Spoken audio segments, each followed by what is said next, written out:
Blink-182's meteoric rise began in Tom DeLonge's garage in San Diego in the early 90s.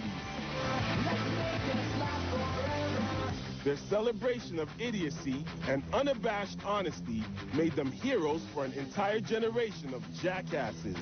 But we're like the Navy SEALs of punk rock, you know? I don't think we want to be idols to anybody or like figures for people to look up to. We just want to play music and make people happy. The follow-up to Enema of the State was Take Off Your Pants and Jacket. It's kind of like a joke about masturbation, but it also can mean, you know, just take off your pants and your jacket. Featuring a tougher sound and plenty more adolescent-type humor. We did the whole naked thing, but now we're doing this whole masturbation thing. The album proved that Blink's popularity wasn't a fluke. Again, rocketing to the top of the charts and producing a series of unforgettable videos.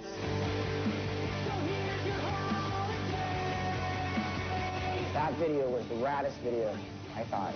I thought it was so cool. And I'm glad that we got to be a band that did it, you know?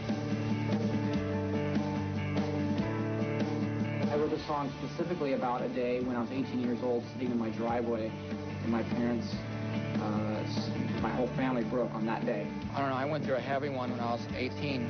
My parents went through this crazy thing, and so I wrote the song, and I just know, you know, at least in the States, you know, 50% of all families break up, and they go through something crazy like that. So I was thinking, hey, there's going to be a lot of people that can relate to this, and they're probably going through the same thing. Despite their explosive popularity, Mark, Tom, and Travis have pulled off the difficult feat of remaining humble and true to their dedicated fan base. We've been very lucky in our lives. We've been very blessed, and we've had a lot of really great opportunities. And if we can do something to help other people, then we will. In 2003, they announced the Dollar Bill Club Tour, which took them across the country playing intimate venues to show their appreciation for their most hardcore fans. The price of each ticket, $1.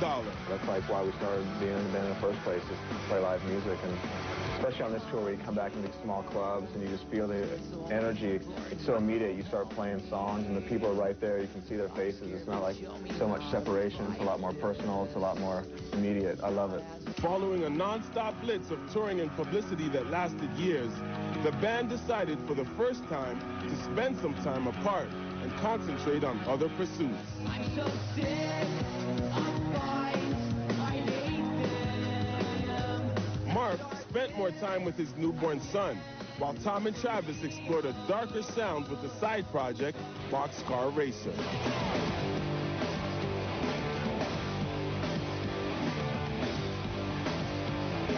I've been thinking about doing something for a couple of years. I got together with a friend of mine, David, and started trying to create something kind of unique and different that we haven't done before.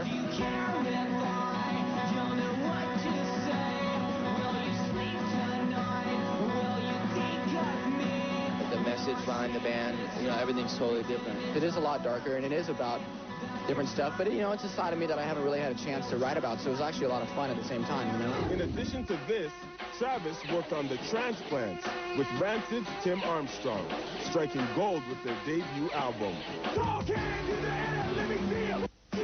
think I've proved it to everyone. I went from playing in Blink, who sold millions of records, to doing band tours for The Transplants. You know what I mean? And like getting paid $400 a show or something. You know what I mean? We did our first 2 tours for free. So it's definitely not about money for me. It's about music. You know what I mean? They also concentrated on their vast merchandising empire. Beyond the typical variety of band paraphernalia available on their website, Mark and Tom run LoserKids.com, bringing together cool clothing and up-and-coming music. LoserKids.com, it's like an online skate shop. I support good songs and good music, no matter what genre it is or no matter who's doing it, you know? Travis also runs his own merchandising line called Famous Stars and Straps. He does like belts and belt buckles and hot rod clothing, things like that. 2004's self-titled album represented a shift from the goofy sense of humor that marked their previous efforts. If anything, our band's grown. Like, you know, when I first got in the band, Tom and Mark only listened to punk rock music, you know what I mean? And now, I mean, I think this is the best representation, like this new record, and it shows that I think everyone's just super into music more than we ever have. Like it's like a rebirth of our band. It feels, I don't know, it feels fresh now, you know what I mean? It's fun again, and like, we're doing it because of music, not because some idiots, you know, shining down on you talking about numbers, you know what I mean?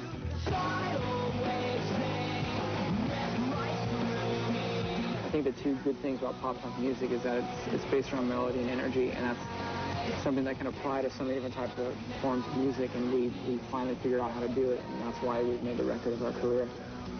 I just made the best record a band has ever made, ever. We're still the same Blink, just there's times where the music's a little bit more evolved.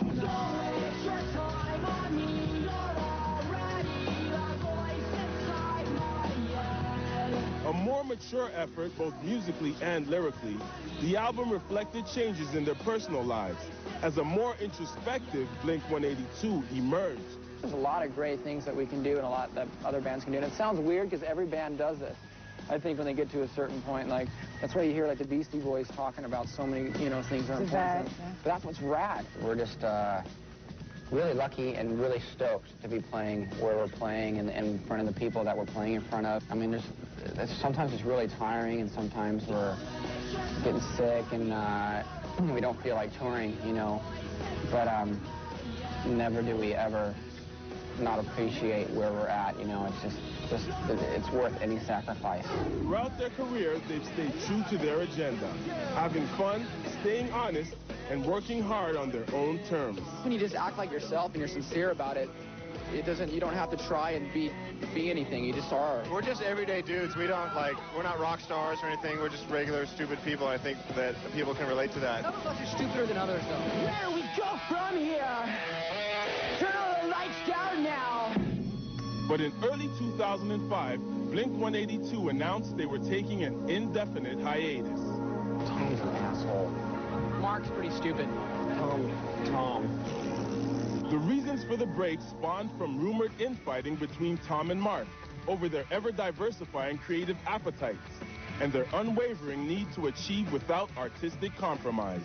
I think we're good people, and I think our band, and we all have our issues, I'm sure. Tom's newest offering, Angels and Airwaves, formed with members of Rocket from the Crypt and the Distillers, is prepping a new release, which they promise will be one of the greatest rock records ever.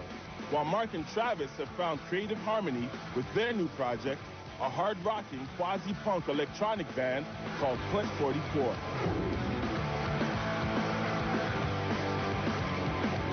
All we ever wanted was a chance to play music and be able to still make money and live our lives, you know? I'm scared, please show me how to fight this.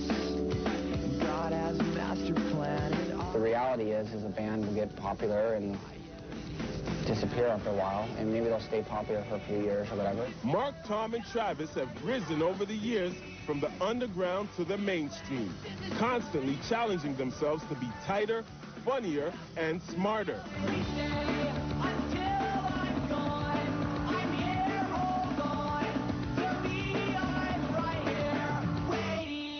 Whether you consider them total jackasses or iconic rock heroes, these bold young punks have proven their success isn't just a flash in the pan. Blink-182 was born to be. This is a big, big leap for a television station to put something like this on air. I stick with my own father. I poop in my own mouth. All right. What else do you want to know from me? What are you filming right now? This isn't good shit. You gonna show this on TV? Shit. All that stuff I just did before, don't show any of it.